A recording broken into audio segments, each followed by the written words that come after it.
Ya Allah liman hamidah. Allah. Nah, angkat doang sujud. Nah, diangkat. Nah, itu kada boleh.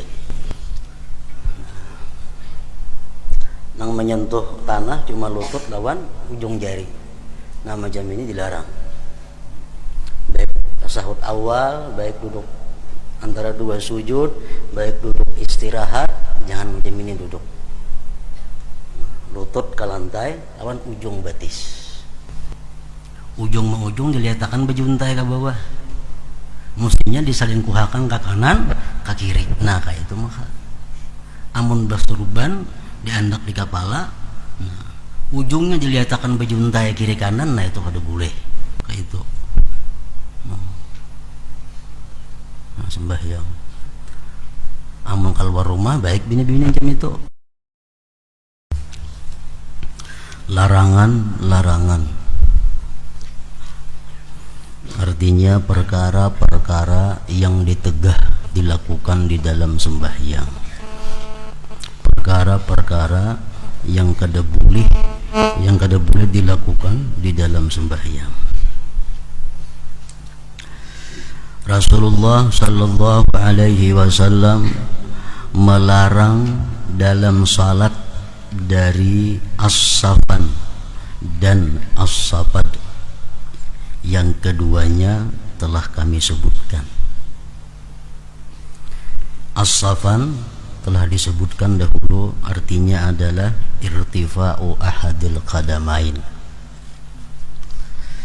Artinya batis itu bertinggi sebelah. Umpamanya tangan ini contohnya batis, sebelah bertinggi. Ini dilarang macam itu. Atau sebelah bermaju. Nah, mestinya rata dinto batis kita, ini maju sedikit sebelahnya. Itu dilarang juga. Jadi mesti buju-buju rata batis kita ini. Karena dilarang oleh Rasulullah, batis itu bertinggi sebelah dilarang, bermaju sebelah kada boleh juga, mesti rata. Nah, jadi kada kawa kada diitihi dahulu batis sebelum sembahyang. Kita itihi dahulu batis rata kada sudah.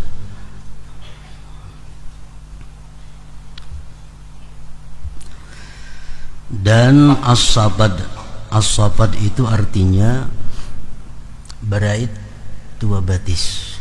Kan sudah disebutkan juga minggu dahulunya, batisnya itu betatai dua berait. Nah, sembahyang batisnya betatai dua, tasantok kiri kanan nih batis dilarang itu. Jadi mesti ada jaraknya jangan terlalu luas, paling luas sakilan.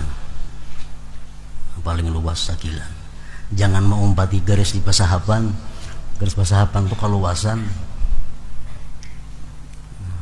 Kan pasahapan nanti nang bergaris sudah angka andakan batisnya itu. Nah, amun itu bahasa hasta parak.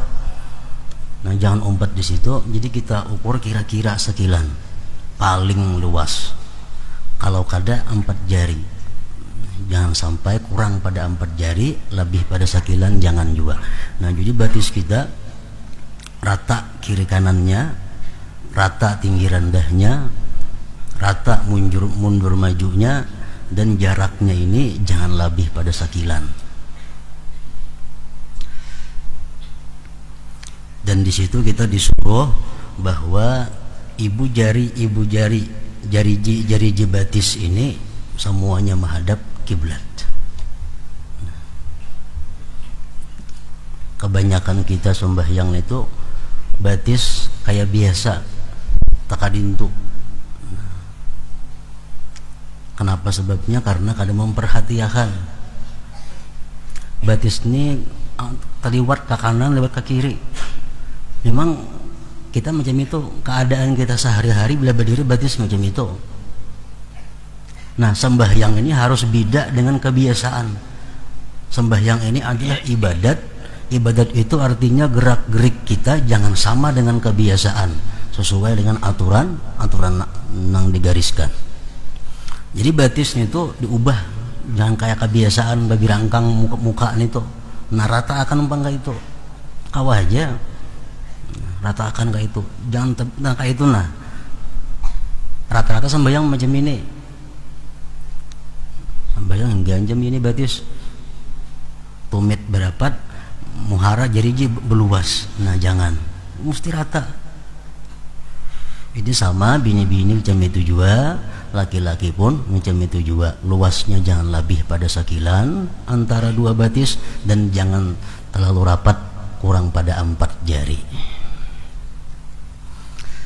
Orang-orang dahulu di zaman sahabat dan tabi'in disebutkan sudah dahulu, itu menandakan fikihnya seseorang, menandakan beilmunya seseorang. Bila orang tu sembahyang batisnya tapi rangkang lintu, tu orang kada beilmu. Kada beilmu, walaupunnya mengaji, walaupunnya bisa mengajar, batis tapi rangkang lintu sembahyang, tu tandanya orang kada beilmu. Jadi mesti rata. Jadi semuaan menghadap kiblat. Jangan ada ke timur ke barat lintu, ke utara ke selatan batis.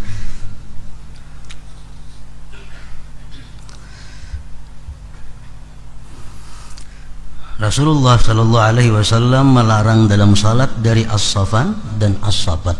Nah, jadi mesti jangan kayak kebiasaan. Memang kalau kita kebiasaan berdiri, tak ada itu tuh batisnya. Musambahyang ganti, jangan kayak kebiasaan lagi berdirinya. Dan Rasulullah melarang juga dari iqa,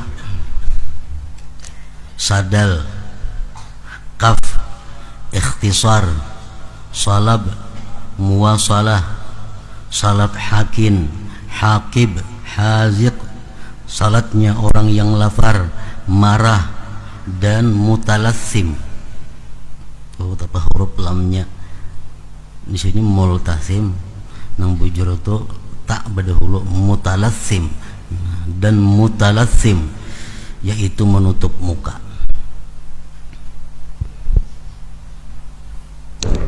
Jadi baik bini-bini, baik laki-laki sembahyang tuh jangan menutup muka. Kayak itu. Nah, sembahyang. Amun keluar rumah baik bini-bini macam itu. Mata aja kelihatan, mau sembahyang jangan. Rasulullah melarang tadi iqa. Adapun iqa, maka menurut ahli bahasa adalah ia duduk pada kedua pantatnya, menegakkan kedua lututnya, dan menjadikan kedua tangannya di atas tanah. Misalnya kayak itu.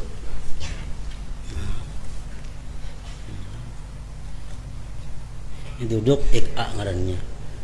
Sembahyang macam ini duduknya dilarang, ada boleh. Duduk di atas pantat, ini cagat berdiri, tangan ke tanah telapaknya seperti anjing.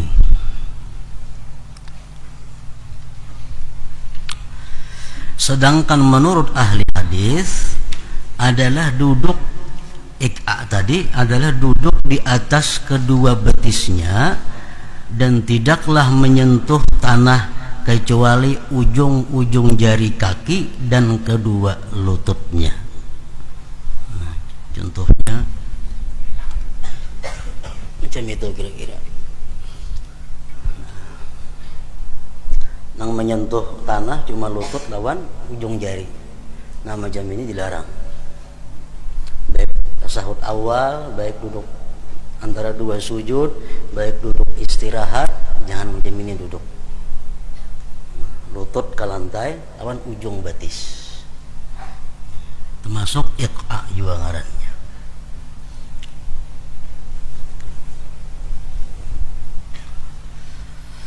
Adapun sadal menurut ahli hadis adalah berselimut dengan pakaiannya dan ia masukkan kedua tangannya dari dalam, lalu ia rukuk dan sujud demikian.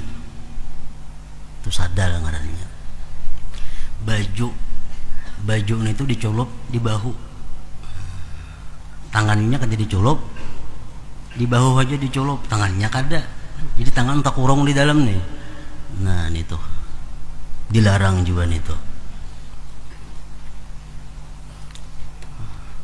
Jika tangannya diculup kada jadi masalah. Ini tangannya kada diculup, jadi baju digantung di bawah kayak kastok awak, tak andak baju, dilarang itu. Ini adalah perbuatan orang-orang Yahudi dalam salat mereka. Maka kaum muslimin dilarang menyerupai mereka. Sedangkan gamis, baju panjang sampai mata kaki dan lengan panjang adalah semakna dengannya. Baju gamis kan sama aja, diculup, tapi tangannya kan diculup, dikurung awak dalam baju. Nah, jangan itu. Ada yang mengatakan bahwa maknanya adalah meletakkan pertengahan kain di atas kepalanya dan ia lepaskan kedua tepinya ke kanan dan kirinya tanpa menjadikan kedua tepinya itu pada kedua bahunya. Ini termasuk yang dilarang juga. Meletakkan pertengahan kain di atas kepalanya dan ia lepaskan kedua tepinya ke kanan dan kirinya tanpa menjadikan kedua tepinya itu pada kedua bahunya. Pendapat yang pertama adalah lebih mendekati kebenaran. Nah, namun sama pada kedua-duanya dilarang. Maka kamban kayak bibinian tuh, ujung ujung diletakkan baju untai ke bawah, mestinya diselingkuhakan ke kanan ke kiri. Nah kayak itu maka amun bersurban diandak di kepala, nah, ujungnya diletakkan baju untai kiri kanan, nah itu kada boleh, mesti nah kabahu kanan kirinya ujungnya itu.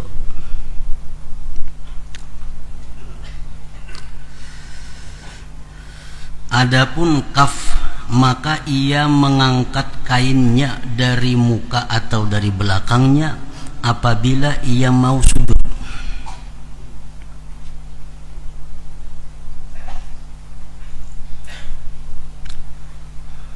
Itu kaf ngarannya. Mengangkat baju, mengangkat tapih atau mengangkat salawar atau mengangkat nangapa bila hendak sujud tuh. Kan biasa kita misalnya ya Allah liman hamidah Allah, nah berangkat doang nak sujud, nah diangkat, nah itu kada boleh.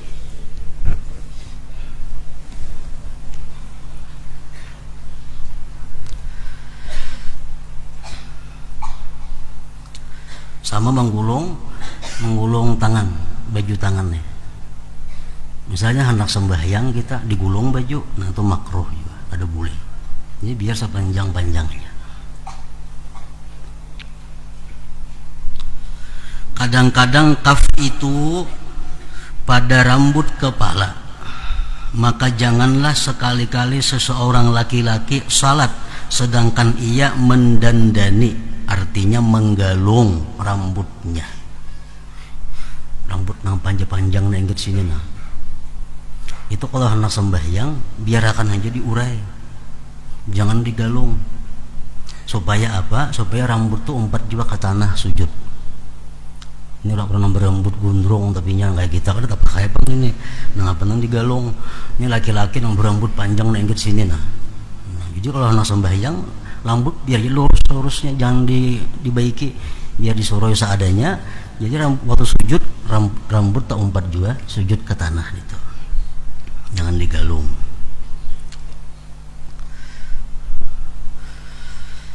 Itu bagi laki-laki. Kalau bini-bini kada jadi masalah itu, digalung kada dalam mukana tuh kada jadi soal. Di dalam hadis umirtu an asjuda ala sab'ati a'dha'in wala akufu sya'ran wala thawba. Artinya saya diperintah, ujar Rasulullah, untuk sujud atas 7 anggota badan dan saya tidak menahan rambut dan kain. Tapi jangan diangkat dari nang sujud, jangan diangkat. Ahmad bin Hambal, imam mazhab Hambali radhiyallahu anhu, memakruhkan untuk memakai sarung di atas gamis dalam salat. Berbaju ke dalam, baik itu salawar, baik itu sarung, misal gamis, kan gamis itu panjang, lalu ditapihi di luarnya. Nah, ditapihi di luarnya. Atau baju kita panjang, baju kemeja biasa panjang, sembahyang, baju dibuat dalam tapih, nah sama. Atau bersalawar, baju ke dalam, nah dimakruhkan juga. Jadi bila nak sembahyang, baju ke dalam buka dahulu, nah keluarkan bajunya. Itu mazhab Imam Hambali. Ahmad bin Hambal radhiyallahu anhu memakruhkan untuk memakai sarung di atas gamis dalam salat, dan ia memandangnya termasuk kaf tadi juga. Nah, kaf tadi juga.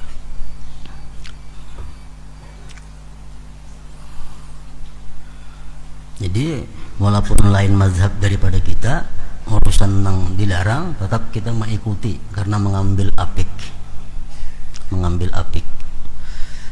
Jadi sembahyang jangan hendak berbaju ke dalam, mesti baju keluar.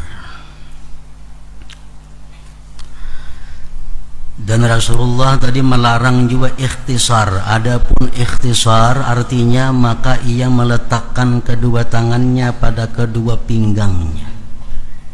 Itu udah ada juga sembahyang. Itu.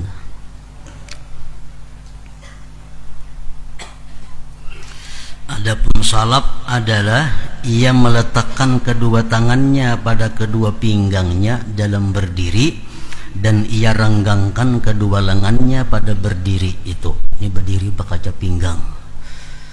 Nah, itu dilarang juga sembahyang macam itu. Adapun muwasalah maka ada 5. Kada boleh muwasalah nih. Muwasalah dilarang juga. Muwasalah itu ada 5. 2 pada imam, yaitu agar tidak menyambung bacaannya Fatihah dengan takbiratul ihram. Jadi mesti ada diam.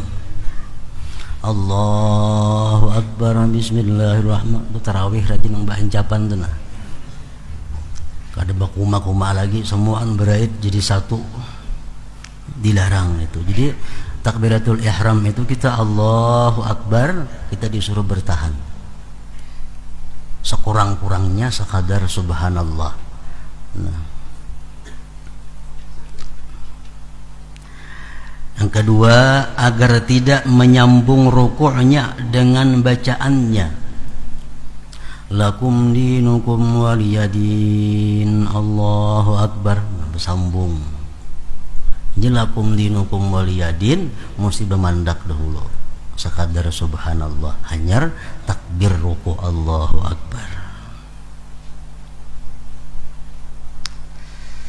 Dan 2 pada makmum, yaitu agar tidak menyambung takbiratul ihram dengan takbir imam. Jadi tuntungakan dulu imam bertakbiratul ihram, Allahu Akbar, tuntung imam, hanyar kita di belakang. Hanyar di belakang, jangan berait. Itu bisa kadesah kena sembahyang kita. Amun imam belum tuntung takbiratul ihram, kita sudah takbiratul ihram juga, nah membahayakan itu. Tuntungakan dulu imam Allahu Akbar takbiratul ihram, hanyar kita di belakang. Yang kedua daripada makmum ini, agar tidak menyambung salamnya dengan salam imam.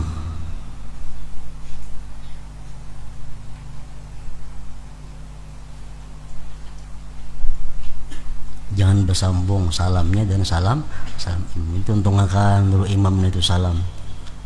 Keduanya hanyar kita salam.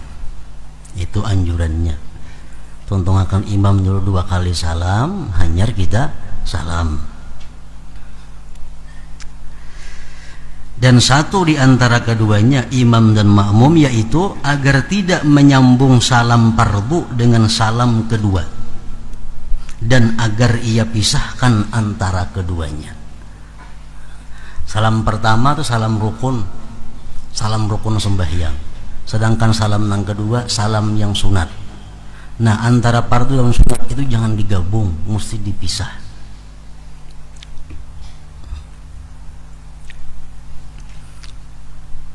Ada beberapa cara yang dijelaskan oleh para ulama fikih mengenai salam itu. Nah, jadi kita mulai salam, wajah kita masih ke arah kiblat. Begitu kita wabarakatuh, wajah kita sudah di hujung sana. Nah, jadi contohnya misalnya salam, assalamualaikum warahmatullah. Ini parah ya buliknya berana aja. Sudah ke tengah pulang hanya assalamualaikum warahmatullah. Nah, jangan disambung.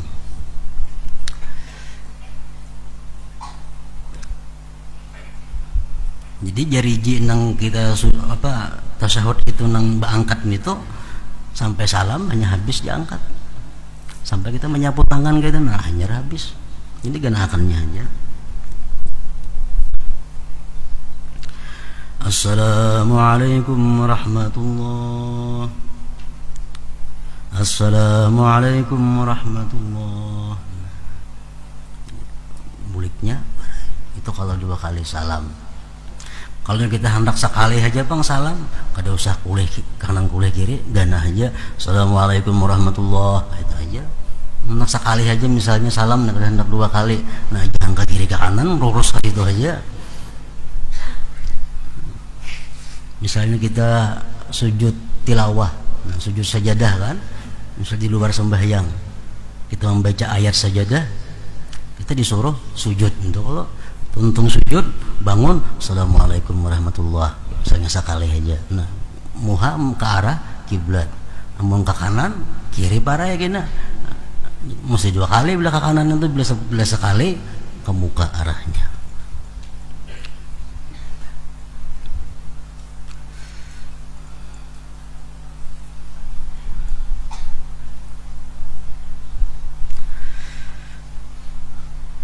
Adapun hakin adalah karena menahan kencing. Ma'ari tiba kami, nah itu jangan sembahyang. Kami akan dahulu.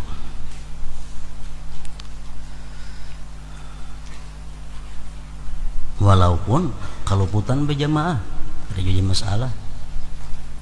Anggaran tak kami berjamaah. Jadi, walaupun kalau putan berjamaah kami akan dulu, jangan ma'aritin itu. Sedangkan hakib kada boleh juga sembahyang dalam keadaan hakib karena menahan berak, buang air besar, kada boleh juga. Al-haziq adalah orang yang mempunyai khuf garis miring sepatu yang sempit. Sembahyang itu boleh aja bersepatu, kada jadi masalah. Ngarannya khuf, sepatunya khusus itu. Jangan nang halus, nang sasak. Nah dikiaskan ke situ baju kah, salawar kah, jangan nang sasak di bawah sembahyang itu. Semuanya itu menghalangi kekhusyuan, hendak bakami. Jelas sudah sembahyang ada kekaruan. Dalam artian itu adalah orang yang lapar.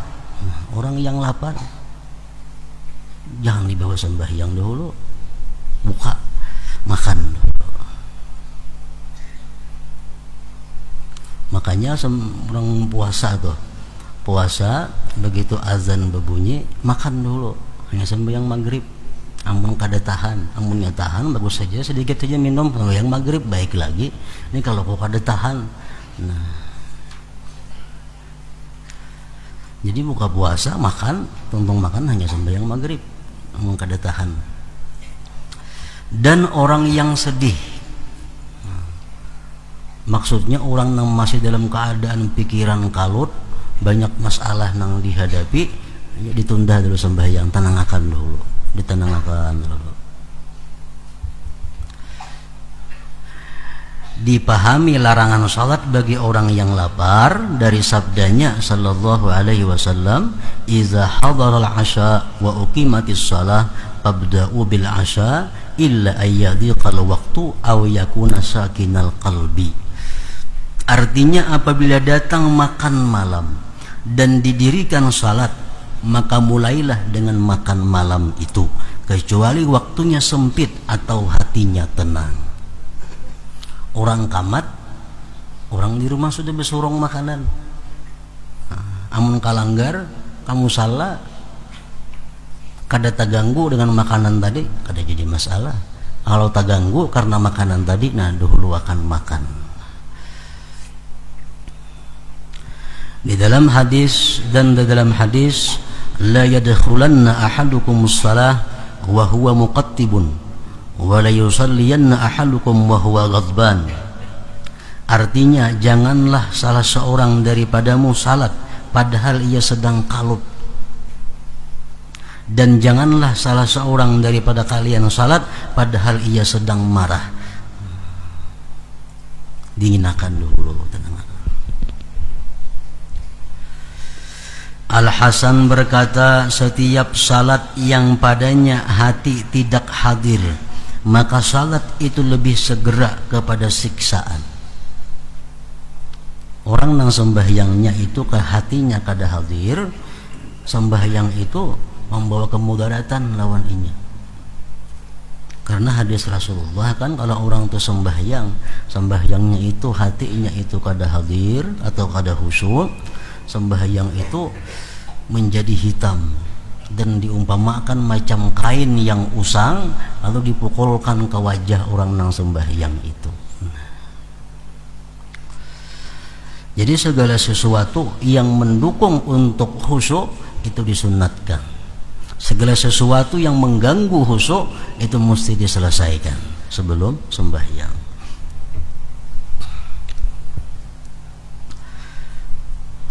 Di dalam hadis sab'atu asya'a fis shalah minasyaitan, ar-ru'ab wan nu'as wal waswasatu wat tasa'ubu wal hukaku wal iltifatu wal abasu bisyai'.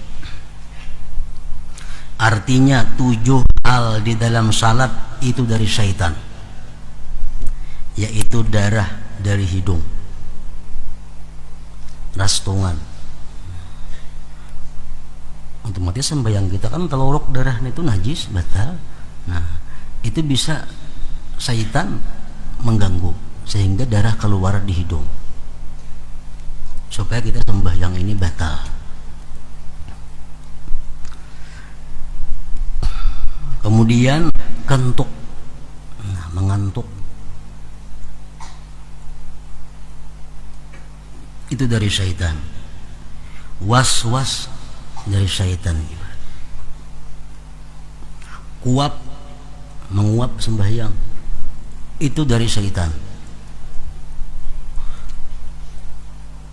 Gusuk-gusuk, garu-menggaru, nah, dalam sembahyang itu adalah pekerjaan syaitan.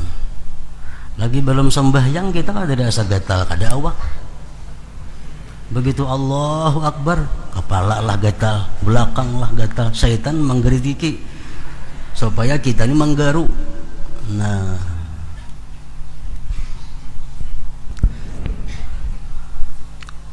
menulih ke kiri atau ke kanan, dan bermain-main dengan sesuatu. Sebagian mereka menambahkan lupa dan ragu-ragu. Lupa rakaat berapa sudah sembahyang nih, dan ragu-ragu. Itu semuaan adalah tipu daya syaitan kepada orang yang sembahyang. Makanya dianjurkan sebelum sembahyang itu mengucap surat An-Nas dulu, qul a'udzu birabbin nas malikin nas, supaya sembahyang kita aman daripada gangguan syaitan tadi. Sebagian salaf berkata 4 hal di dalam salat termasuk kasar, yaitu menulih sembahyang kita. Misalnya Anda datang di higa kawan, itu kasar. Mengusap wajah, sembahyang tuh namanya pemuha. Apakah disabui? Termasuk kada beadab artinya. Meratakan kerikil untuk sujud.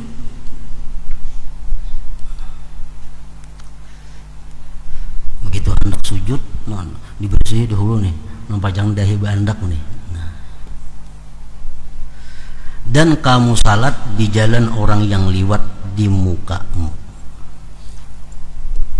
Artinya sembahyang di jalan, sembahyang di kalaluan orang. Nah itu. Dan beliau Rasulullah melarang juga dari menjalin jari-jarinya, memanja. Memang kan ada jawaban kayak kita macam ini sembahyang tangan. Maka ini bepancaan adakah? Ada.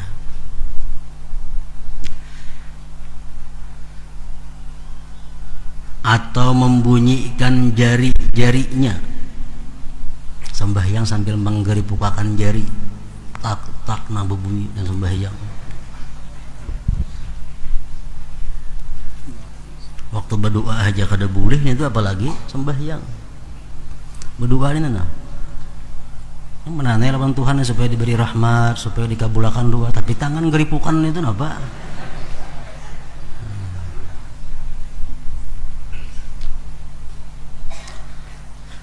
Atau menutup mukanya, atau meletakkan salah satu telapak tangannya atas yang lain,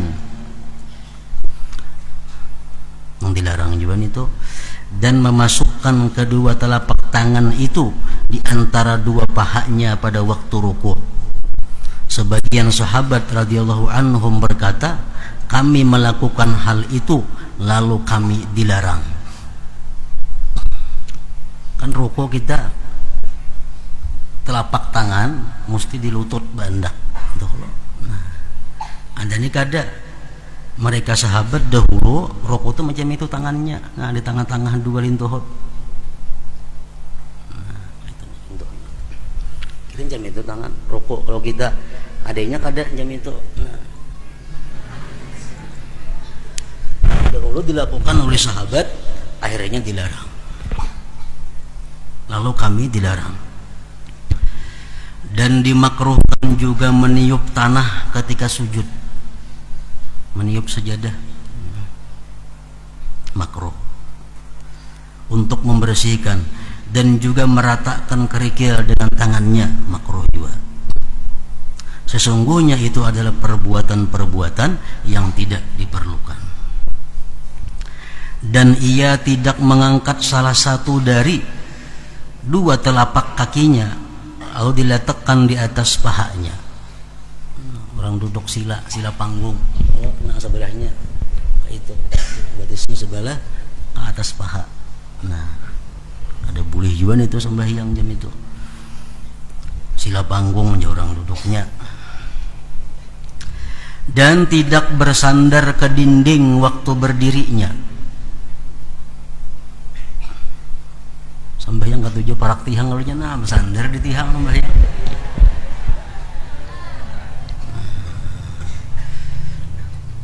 Jika ia bersandar sekiranya di dinding itu dicabut lalu ia jatuh, maka menurut pendapat yang lebih zahir, yang menang adalah salatnya batal, kada sah artinya.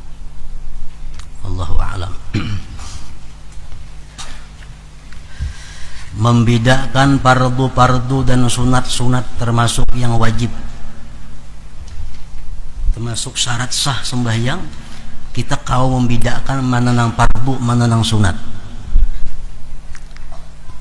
Seluruh apa yang kami sebutkan itu mengandung fardu-fardu dan sunat-sunat, adab dan hayat tingkah dari sesuatu yang seyogianya bagi orang yang ingin menempuh jalan akhirat untuk memeliharanya seluruhnya. Jadi sekecil apapun yang disuruh oleh Rasulullah dalam sembahyang hendaknya dilaksanakan. Sekecil apapun yang dilarang oleh Rasulullah di dalam sembahyang itu hendaknya kita jauhi. Memang kita kada kawa pas 100% sembahyang itu macam Rasulullah, kada kawa. Ada hadis Rasulullah, saddidu artinya bujur-bujur, harus pas artinya. Nah, amun kadakawa wa qaribu, parak pas barang. Parak pas, mengkadakawa pas sama sekali, parak lawan pas. Fardu dari jumlah itu ada 12 perkara, yaitu niat, itu fardu. Kedua takbir, takbiratul ihram. Takbiratul ihram, takbir yang pertama itu. Kenapa dengarannya ihram takbir itu? Pemulaan tuh Allahu Akbar, ngarannya takbiratul ihram. Ihram itu artinya mengharamkan. Artinya takbir itu mengharamkan kita berbuat, berkata sesuatu selain yang diatur oleh Rasulullah dan para ulama-ulama itu. 3 berdiri, 4 membaca Fatihah, 5 membungkuk dalam rukuk sampai kedua telapak tangannya menyentuh kedua lututnya, serta tumakninah, diam sejenak. I'tidal, tegak kembali dari rukuk dengan berdiri. 7 sujud dengan tumakninah dan tidak wajib meletakkan 2 tangan. Nah, ini pendapat dhaif. Pendapat yang muhtamad, telapak tangan itu wajib juga diletakkan waktu sujud karena 7 anggota. Ada perbedaan pendapat ulama di situ antara Imam Nawawi dan Rafi'i. Nawawi mengatakan bahwa sujud itu 7 anggota mesti kena lantai. Sedangkan Rafi'i menyatakan cuma dahi saja yang wajib, yang lain itu kada wajib. Nah, itu pendapatnya dhaif. Yang kuat yang punya Imam Nawawi tadi, sujud mesti 7 anggota. 8 bangkit dari sujud dengan duduk. Duduk antara 2 sujud ngarannya rukun juga. Duduk untuk tasyahud akhir rukun juga. 10 membaca tasyahud akhir rukun juga. 11 membaca salawat atas Nabi Muhammad sallallahu alaihi wasallam rukun juga. Dan yang ke-12 salam yang pertama. Salam yang pertama itu fardu juga atau rukun juga. Adapun niat keluar dari salat maka tidaklah wajib. Ada ulama berpendapat bahwa ketika kita mengucap Assalamualaikum warahmatullahi wabarakatuh, itu di hati kita berniat keluar dari sembahyang. Nah, itu kada wajib berniat, itu tuh sunat aja, kada wajib. Andapun itu kada dibuat niatnya, kada mengganggu sahnya sembahyang. Sesuatu yang selain ini 12 tersebut tidaklah wajib. 12 saja yang wajib. Tetapi itu adalah sunat-sunat dan hayat-hayat pada sunat dan fardu. Adapun sunat-sunat maka dari perbuatan ada 4, yaitu mengangkat 2 tangan ketika takbiratul ihram. Mengangkat 2 tangan ini pun bila kita kada melatih, kita kada wajib pas bicara amin dulu di rumah di hadapan cermin diindahkan kayak apa nang pas mengangkat telapak tangan itu supaya jangan kurang jangan lebih.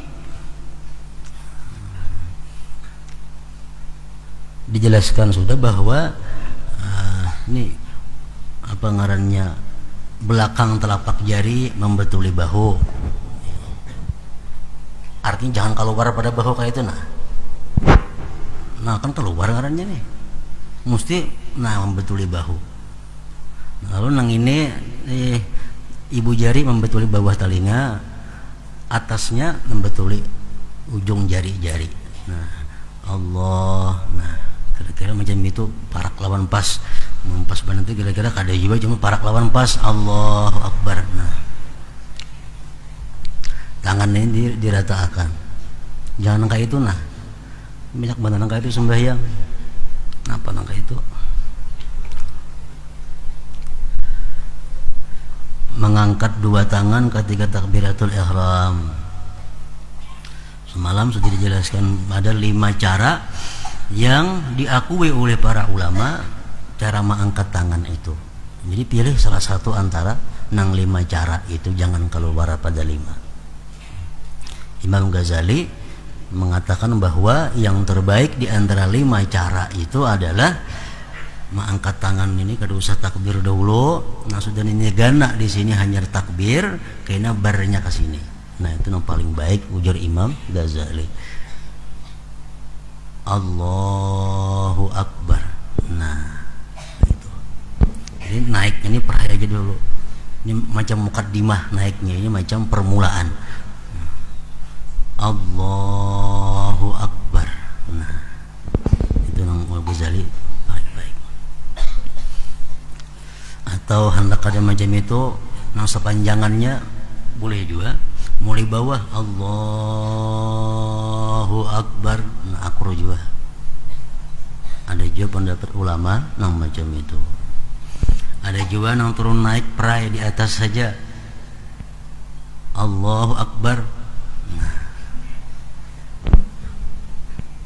Allahu Akbar peraya lagi. Nah ada juga.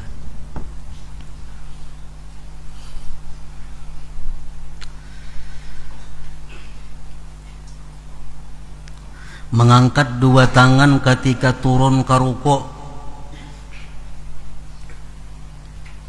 Kayak ini kita untuk asalnya lakum dinukum waliyadin. Mengangkat tangannya sunat juga. Tangan sunat. Mulai takbir mulai sudah gana di sini. Jadi mengangkatnya praja lakum dinukum waliyadin. Allahu Akbar. Nah kalian tuhut tangan. Jadi mulai Allahu Akbarnya mulai di atas Allahu Akbar.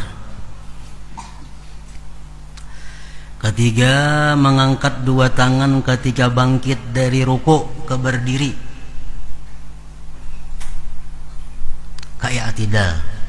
Nah, mengangkat dua tangan ketika bangkit dari rukuk ke berdiri.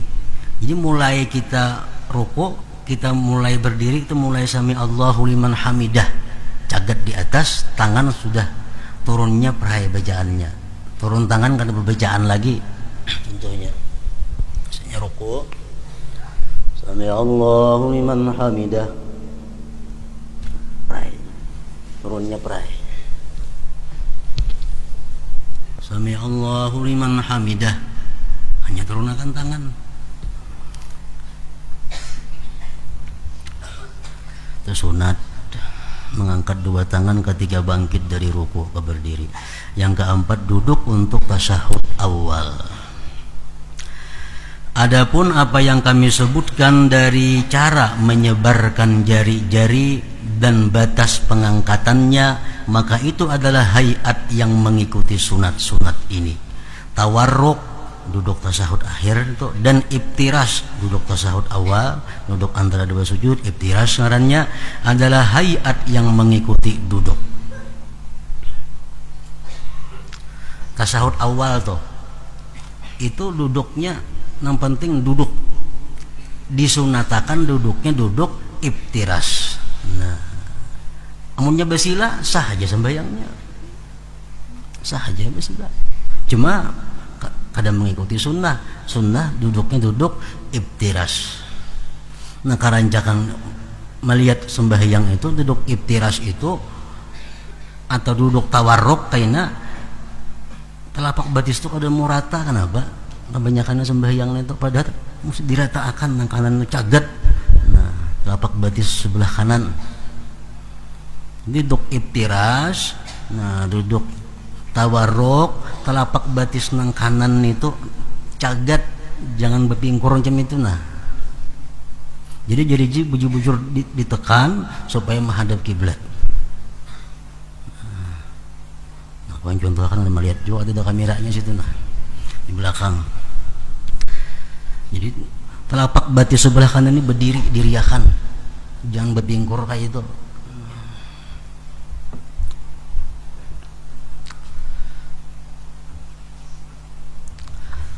Tawarruk dan iftiras adalah hayat yang mengikuti duduk. Menundukkan kepala dan tidak menoleh adalah hayat bagi berdiri dan membaguskan bentuknya.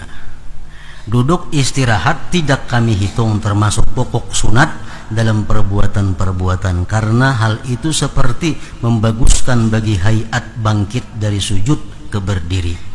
karena perbuatan-perbuatan itu tidak dimaksudkan pada dirinya, oleh karena itu tidak disebutkan tersendiri. Nah, itu adapun zikir-zikir sunat maka yaitu